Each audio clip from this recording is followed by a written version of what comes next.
Hello everyone, I am Neha Kazi from Leelavati Lalji Dayal High School and College of Commerce. In our lesson today, we are going to talk about expansion of idea.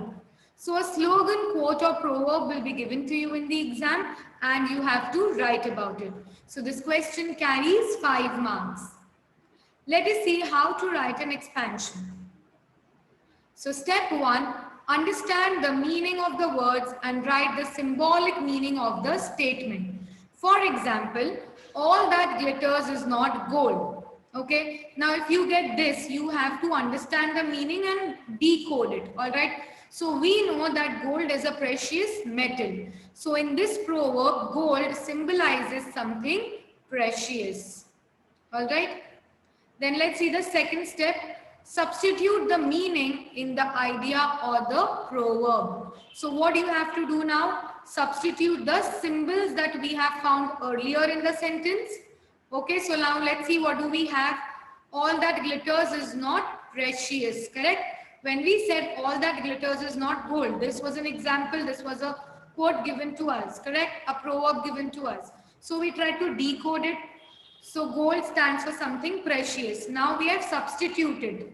See, all that glitters is not precious, which means something may not be as beneficial or as valuable as it appears.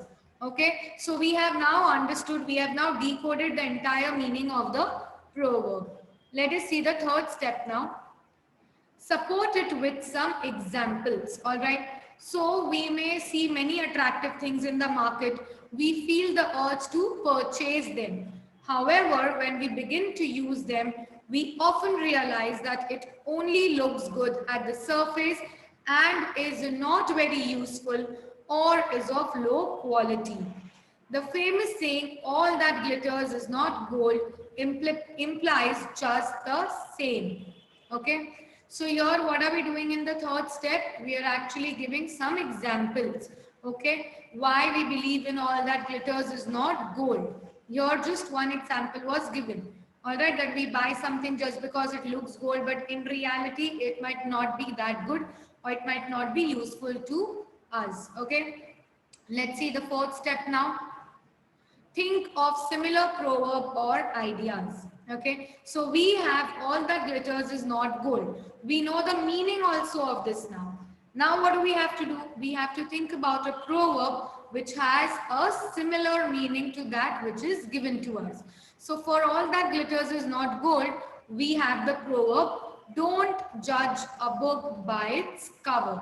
Okay, so this is similar to all that glitters is not precious. Okay, so you have to give such examples then.